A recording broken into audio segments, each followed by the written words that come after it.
شوف، والله ما أعرف شو أقول لك يعني حقيقة، بس هاي الدنيا مرات تخدمك من حيث تريد أن تضرك. هاي الدنيا مرات تخدمك من حيث تريد أن تضرك. مرات موقف يصير بالغلط يوضح لك كل شيء خاف عنك. الله، صايرة وياك هاي اليوم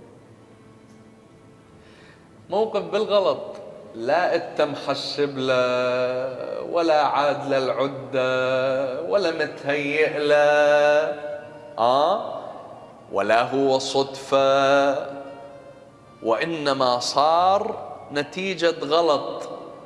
وإذا بي يكشف لك نفوس تكره، ويكشف لك كلام يقال خلف ظهرك، ويكشف لك أناس كنت تظنهم من أهل الله ووجدتهم هم أكثر من يكتنزون في داخلهم النوايا الخبيثة.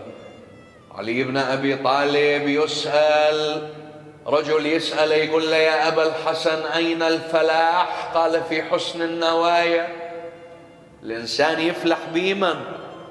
بحسن النوايا، من شايل النية الحسنة بداخله دوم يكون هو على فلاح. تلاحظ